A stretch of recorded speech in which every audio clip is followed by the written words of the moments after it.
In this first half of our video, we're just going to review some of the concepts of glazing, what glaze is made out of, as well as different ways to describe glaze. Some of this is review from 3D Design 1, but it is a good chance for you to see how much you actually remember about the glazing process in our class. So just a quick reminder about the stages of clay.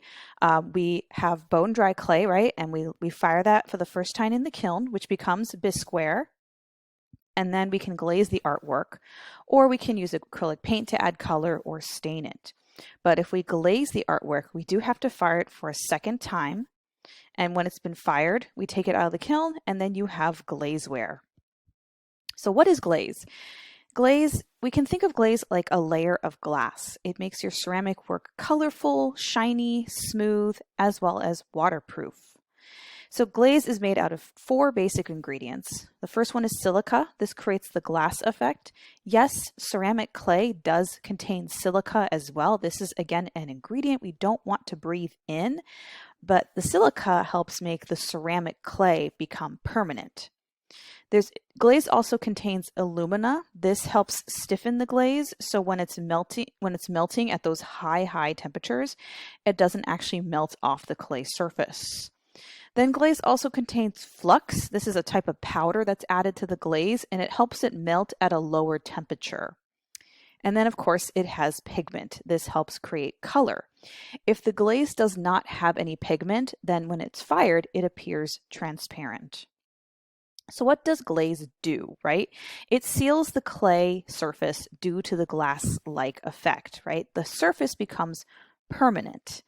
It adds strength to the work. So how does glaze add strength to the artwork? It's the fact that we have this glass-like surface on top. It allows us to use the artwork, basically. Remember, liquid glaze changes color. So when it's liquid, it has one appearance, and then when it's fired, it has a different appearance. So just keep that in mind when you're looking at the cups of glaze. Now, there are some different terms we use to describe glaze. So this is the new information for you. Think about it. What is the difference between transparent and opaque? Transparent means we can see through it, right? Think of water. We can see through water. Opaque means the appearance is solid and we cannot see through it. The way I like to remember this is milk is opaque, right? We can't see through milk, but water is transparent. Some glazes, when they're fired, they become glossy, which is basically a shiny effect. There are some glazes that are matte, which means there's no shine at all. And there are glazes that are determined to be food safe, which means they're safe to eat and drink out of the vessel or the object, right? It's okay if you have food on there.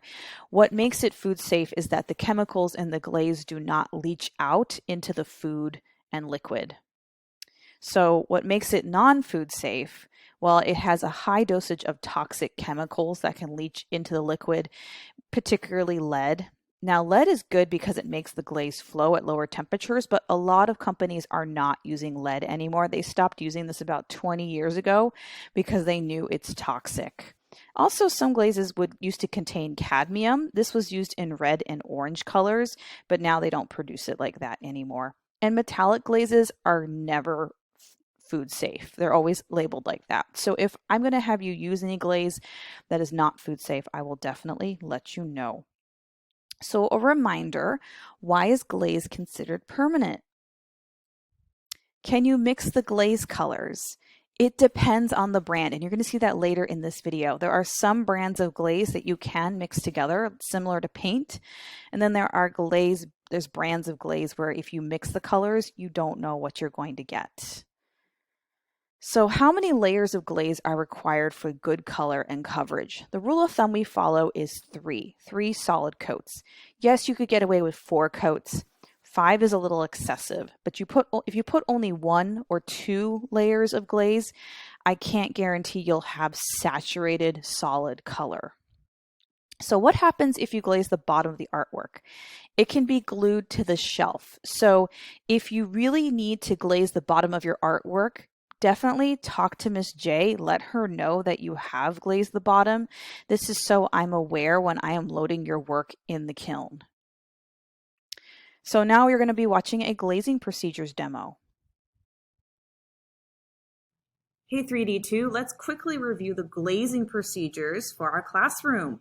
You need to make a plan, make a color plan. If you do not have a drawing made of your project, get some paper, make a drawing, and you go look at the glaze tile wall, see what the colors are available, and then decide where you're going to put those colors. You need to try your best with the drawing and make sure you're labeling the colors that you're using. Be aware that there are 2 brands of glaze that we use for glazing our ceramic ware. One brand is called Western. This is actually the same store that we buy our clay from. Now, this type of glaze, you cannot mix the colors. If you mix the colors, you don't know what you're going to get. It does not mix like paint.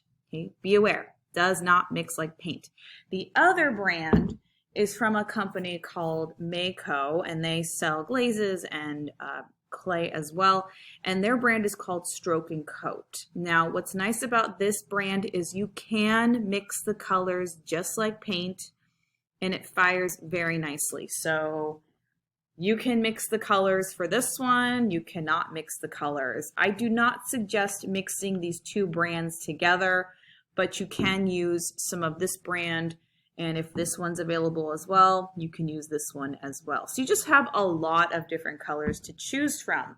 So when you're looking at the glaze tile wall, pay attention to where they're located. For example, this one says 182 Tangerine, which is an orange. That's actually the label for that Western brand, and that's what the color looks like. Compare this to Stroke and Coat Orange, which looks like that, and you can see the orange is a little bit deeper. It's a more saturated orange. So you can see the difference between the 2 brands.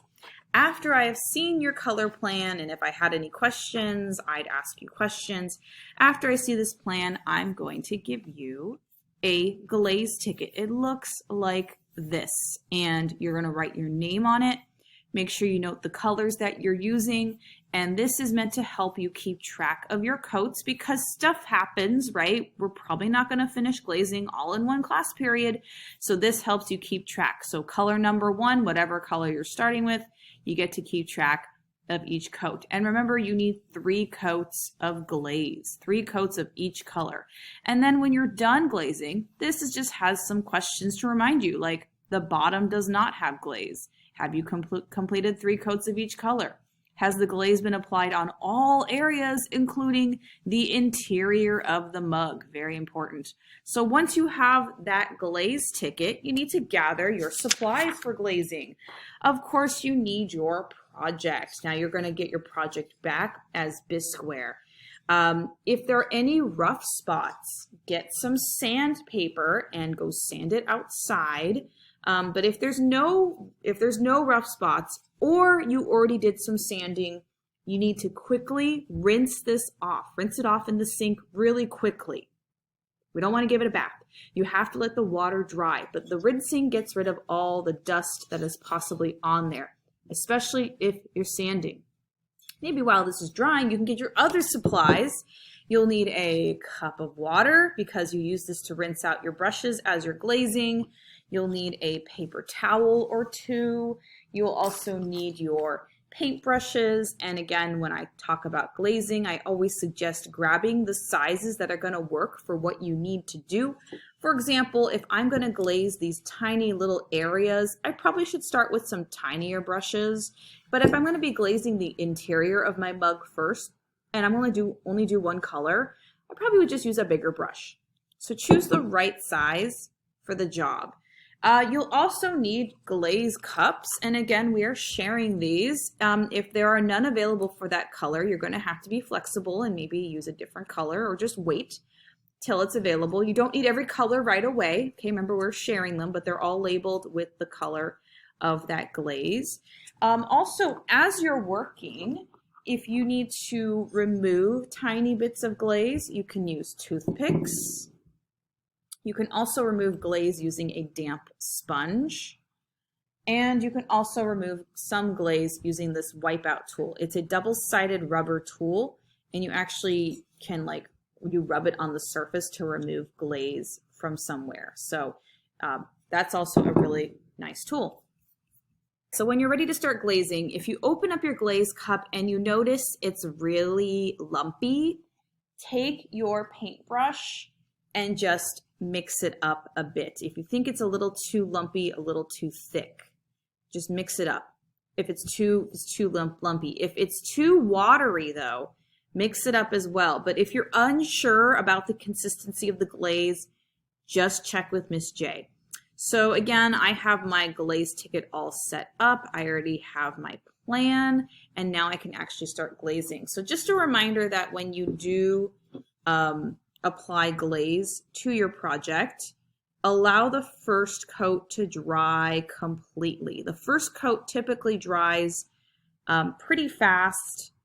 It just depends how thick the glaze is. Sometimes when the glaze is pretty thick, it will take a little bit of time, but just allow that first coat to dry completely.